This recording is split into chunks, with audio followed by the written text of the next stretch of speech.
नाज़रीन किराम अस्सलामु अलैकुम वरहमतुल्लाहि वबरकातुह। बहुत से लोग फ़ोन पर भी रब्ता कर रहे हैं, पूछ रहे हैं, बहुत सौ के हमने कमेंट भी देखे, वो कह रहे हैं कि मुफ्ती सलमान अज़हरी साहब के ताल्लुक़ से तो अब कोई अपडेट ही नहीं मिल रही है, हज़रत किस हालत में कहाँ हैं।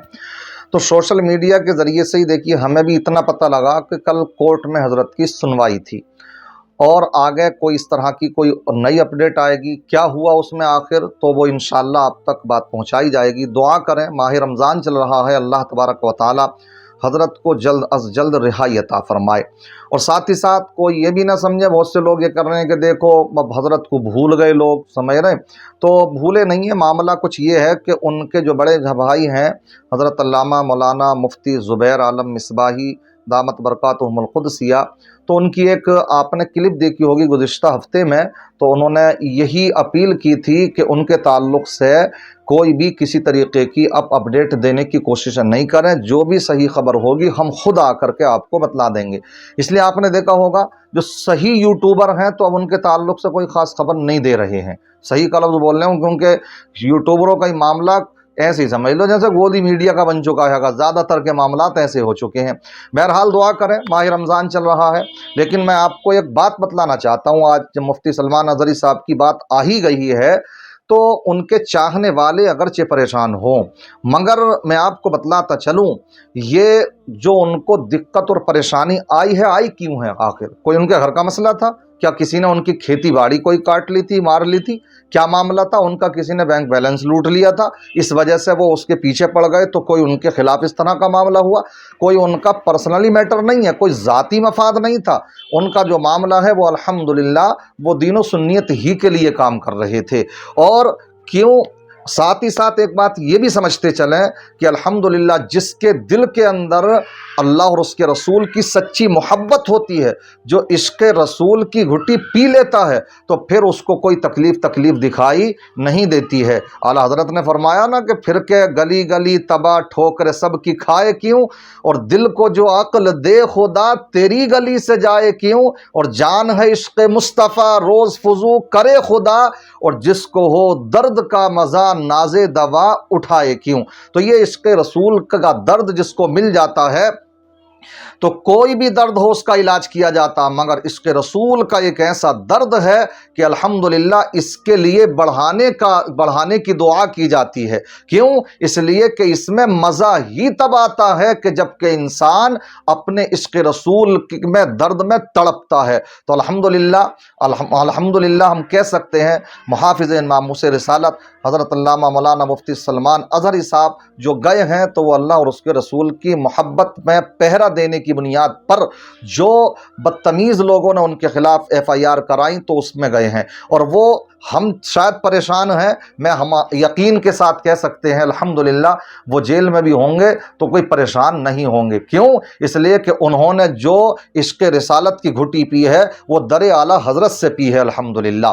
आला हज़रत ने तो यही कहा ना कि उन्हें माना उन्हें जाना, ना रखा गैर से काम, लिल्लाहिल हम्द में दुनिया से मुसलमान गया। तो अल्हम्दुलिल्लाह इसी तरीके के बयानात उन्होंने पहले भी दिए कि आज हम ये सब देख रहे हैं कि कैसे कैसे FIR हो गई, फिर देखते ही देखते 3 FIR पिनानी कराने के बाद में वो कैसे उनके ऊपर पासा एक्ट लगा दिया। हम आपने तो शायद सुना भी नहीं होगा ये नाम, मगर देखिए वो जानते थे पहले। आप एक क्लिप देखें, उसके बाद में मैं आपके सामने तबसरा करूंगा, ज़रा सा बस बात ख़त्म हो जाएगी, आपका दिल ताज़ा हो, ईमान ताज़ा हो जाएगा इंशाअल्लाह। इस क्लिप को देखते चलें आप। इससे ज्यादा क्या करोगे कि तुम मुझे जेल में बंद कर दोगे? मैं कल की तफसीर में भी यही कहा। एक मौलाना साहब ने कहा क्या आप इतना बोल रहे हैं, आप पर ऐसे एक्ट लगाए जाएंगे कि जिंदगी भर आपकी जमानत ही नहीं होगी। आप पर ऐसे कानून लगाए जाएंगे कि आपकी जिंदगी भर जमानत ही नहीं होगी। मेरा दिल ये कहता है ऐ लोगों, इस तरह जीकर फायदा भी क्या? ऐसी आजादी किस काम की जिसमें रोज उठते साथ मेरे नबी की शान में गुस्ताखियां हम सुन रहे हो और हुजूर को कोसा जा रहा हो, हम खाते पीते घूम रहे हो। इससे बेहतर है कि जेल की कोठरी में हम जिंदगी गुजार लें, कल बारगाह मुस्तफा में उठने वाला चेहरा तो रहे हमारे पास।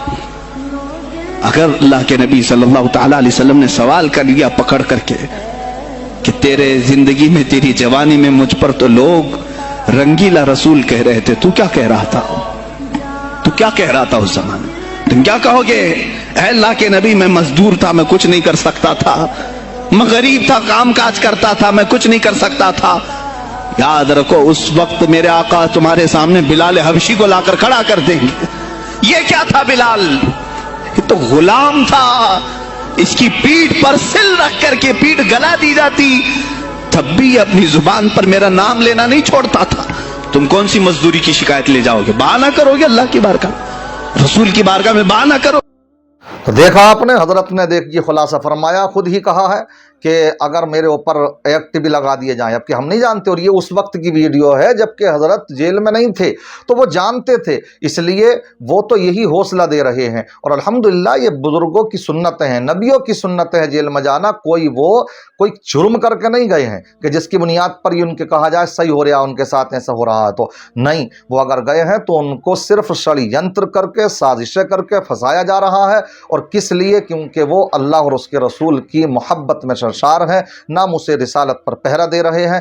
ہمیں بھی یہ جذبہ پیدا کرنا چاہیے کہ اپنی زبانوں پر حق کہنے میں تالا نہ لگائیں, بلکہ یہ دقتیں آئیں تو ہمیں بھی یہ جذبہ ہونا چاہیے کہ ہم اس کی خاطر, آقا کی خاطر پریشانی جھیلنے کے لیے تیار ہیں. جیسے کہ انہوں نے کہا تھا, کیا ہوگا آخر اگر جیل بھی چلے جائیں گے تو آقا کی سنت ہی تو ادا ہوگی. پیارے آقا صلی اللہ علیہ وسلم حضرت یوسف علیہ السلام کی سنت ادا ہوگی. بہرحال محتاط انداز میں علماء کرام اپنی حق آواز اٹھاتے رہیں. اللہ کی بارگاہ میں دعا ہے, اللہ تعالیٰ ماہ رمضان کے صدقے میں مفتی سلمان اظہری صاحب, قمر عثمان غنی صاحب اور دیگر جتنے بھی بے قصور مسلمان جیلوں میں بند ہیں, سب کو عزت کے ساتھ رہائی عطا فرمائے. اور جو بھی بے جا مقدمہ بازیوں میں پھنسے ہوئے ہیں, اللہ ان کو اس سے چھٹکارا نصیب فرمائے, مسلمانوں کے مستقبل کو روشن اور تابناک فرمائے. ہم سب کو ایک دوسرے کے دکھ درد میں شریک ہونے کی توفیق عطا فرمائے. ماہ رمضان کی سب کو بہاریں عطا فرمائے. السلام علیکم ورحمۃ اللہ وبرکاتہ.